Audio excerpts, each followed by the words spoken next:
અત્યારે મેસેજ આવે છે ઉપરથી કે ભાઈ તમારા જે તે સર્વે નંબર છે એ સર્વે નંબરમાં મગફળીનું વાવેતર દેખાતું નથી. એના કારણે ખેડૂતોને જાજી મુશ્કેલી પડે છે. હેરાનગતિ એ થાય છે કે અત્યારે હવે જે કાંઈ છે તે નવેસરથી નવી પ્રક્રિયા કરવાની છે કે ભાઈ તમારા કાગળિયા કચેરી લગી પોગાડો. તો એના માટે કેવી ધક્કા ખાવા પડે? એને એક તો અહીંયા કામ હોય છે કે આ મગફળી અત્યારે ઓલરેડી પાકી ગઈ છે અને મજૂર ક્યાંય મળતા નથી અને સરકારી કચેરીમાં ખોટા ધક્કા ખાવા પડે છે. હા, ભૂલ છે સરકારી તંત્રની અને ભોગવે ખેડૂત. ખેડૂતો માટે અત્યારે સમયની કેવી કટોકટી? અત્યારે સમયની બહુ જોરદાર કટોકટી હોય છે.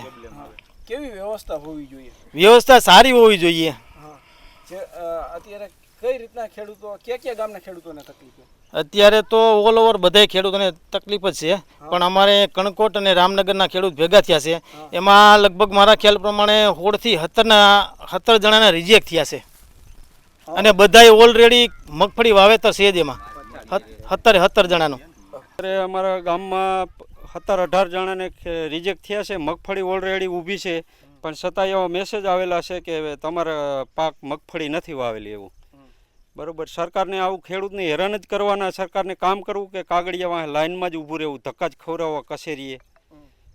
બરાબર, અત્યારે માણાની કટોકટી ફૂલ છે.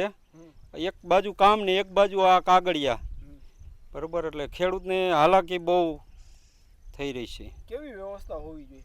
વ્યવસ્થા ખેડૂત માટે કાંઈક થોડીક સરકારને ધ્યાન આપવી જોઈએ કે આવું ખેડૂતો હેરાન ઓછા થાય એમ. કેવી તકલીફ પડતી હોય છે ખેડૂતોને? બહુ તકલીફ પડતી હોય છે. એક તો ખેડૂતો પૂરતા ભણેલા હોય નહીં, કચેરીએ વાંથી ધક્કા ખાવાના. બરાબર, એક બાજુ વાડીના કામ હોય, જવાબ હરખા મળે નહીં. ઓલો કાગળિયો ઘટે, ઓલો કાગળિયો આ રિજેક્ટ થયા એટલે હવે પાછા કાગળિયા દાખલો લઈ આવો, ઓલો લઈ આવો, એ બધું ખેડૂતને પરેશાની જ હોય.